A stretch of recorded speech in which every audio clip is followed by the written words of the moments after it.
Communauté au moment de la fondation. En France. En France, bien sûr. Ouais. Hein. 10 ans après, en Côte d'Ivoire. Et puis 20 ans après, quand elles ont fondé elles-mêmes Lomé. Hein. Donc voilà, j'ai 3 photos. Vous avez fait combien d'années d'Afrique, ma sœur? Moi, j'ai fait 30 ans. Mon temps d'Afrique, il a commencé à la fondation. Hein. Et là, c'est vrai que nous avons eu les premières sœurs africaines. Et là, j'ai commencé à partir avec elles. En fait, moi je dis comment je l'ai vécu. Ça a démarré, j'étais toute jeunette, juste avant que je rentre même. Il y a déjà eu une fondation qui s'est faite au Congo, Kinshasa, à Mbujimaï. Et quand je suis rentrée, en fait, on m'a donné les affaires d'une sœur qui venait de partir en fondation.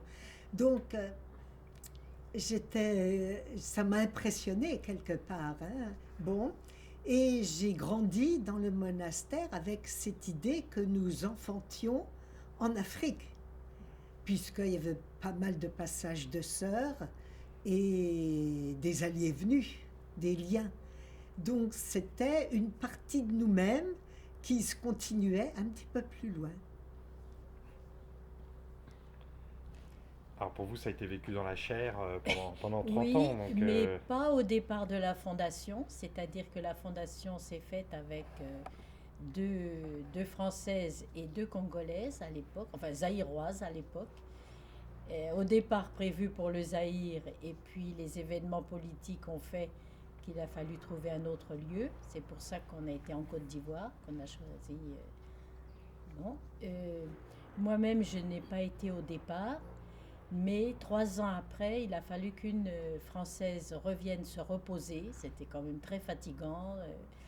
Et alors, c'est à ce moment-là qu'on m'a demandé si j'acceptais d'aller. Au départ, c'était pour 6 mois. Ça a déjà duré 2 ans. Je suis revenue et repartie parce que 4, c'était trop peu pour vraiment faire quelque chose de durable. Actuellement, elles sont en train d'envisager une fondation au Sénégal. Ça ne s'arrête pas. La vie là-bas et l'audace, quoi, je dirais. Donc ça me fait très plaisir. Et elles sont combien maintenant là-bas? Eh bien, elles sont... Bon, là, disons, en ce moment, elles sont 25, mais il y en a 5 qui vont partir, donc vont se retrouver une vingtaine. Mais c'est bien, elles ont encore des espoirs de jeunes qui sont en train de finir leurs études. Donc voilà. Elles sont florissantes. Oui, la vie continue, plus doucement qu'à un certain moment. Il y a un moment où on a accueilli beaucoup, mais à ce moment-là, ça demande un discernement assez fort. Donc ça n'a pas toujours été. Mais quand on a fondé à Lomé, c'était presque la quarantaine, quoi. Donc, et la communauté est entièrement africaine maintenant? oui, complètement. Mais a toujours eu plusieurs nationalités. Puisque dès le départ, c'était Congo et France. Et il y a toujours eu donc Togo, Bénin, qu'est-ce qu'il y a actuellement encore? Non, maintenant c'est ça surtout. Hein, avec bien sûr Côte d'Ivoire et puis Burkinabé aussi. Oui, c'est ça. Voilà. Vous avez quand même au niveau de la liturgie quelque chose de... qui leur était particulier et qu'on essayait de faire rentrer dans notre propre liturgie. Et je peux vous dire, quand elles étaient plus là, on s'est dit, qu'est-ce qu'on va faire? Et c'est là qu'une sœur est rentrée, qui avait qui avait fait, je pense, de la danse classique ou de la danse. Et on a commencé à faire nos gestuels. Mais qui n'étaient pas comme elles, parce qu'elles ont une façon de danser qui n'est pas la nôtre. Et puis, on ne connaissait pas encore les danses d'Israël. Donc c'était vraiment quelque chose de tout à fait propre à nous, d'une certaine façon. Et puis bon, je crois que ça nous a beaucoup aidé au niveau de la liturgie.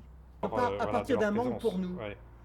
Parce que quand elles ont fait leur profession, leur profession temporaire, leur profession solennelle, il y avait toujours plein d'Africains qui arrivaient, et je vous assure qu'il y avait de l'animation. Mais c'est vrai que nous, on s'est trouvé un peu bête sans elles. On se disait, quoi, on reste entre le front et tout ça. Non, il faut que ça descende. Alors du coup, voilà, on a créé, quoi. On a créé. Bon, il n'y a pas que ça. Hein. Il y avait aussi une vitalité, une jeunesse, une fraîcheur. Moi, pour être allé comme ça en Afrique 3 fois, bon, plus pour quelque chose de fraternel, je trouve qu'elles ne, elles ne sont jamais blasées. Et ça, Bon, je trouve que c'est super, quoi. On a toujours envie de se avoir, toujours. Peut-être que c'est trop, mais ça fait rien. Ça nous booste. C'est la vie, oui, comme tu dis. C'est exactement ça, c'est la vie. La vie qui mène. Dans ces cultures africaines, il n'y a pas d'a priori entre le riche et le pauvre. Je pense que l'humanité se retrouve sur le même pied, et surtout dans nos formes de vie, où il n'y a pas les servantes et puis ça n'existe pas, quoi. Donc, c'est vrai qu'on a...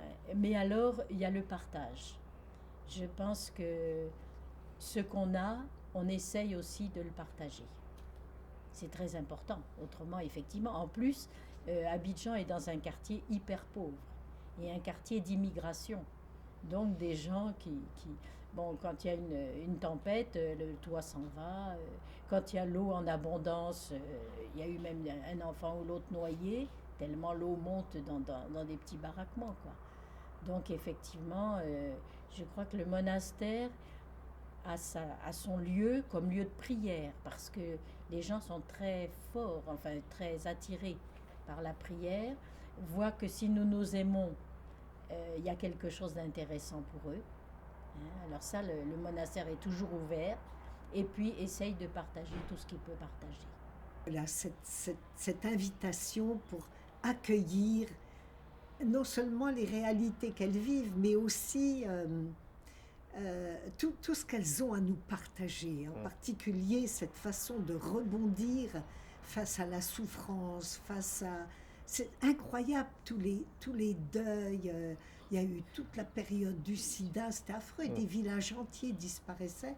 Et puis, bon, maintenant encore, ces difficultés économiques, ces violences, ces guerres et tout. Et elle, mais comme je pense que c'est dans l'âme africaine, cette façon de ressurgir, de rebondir, enfin, la vie est beaucoup plus forte, quoi. Donc, elles ont quelque chose à nous apporter.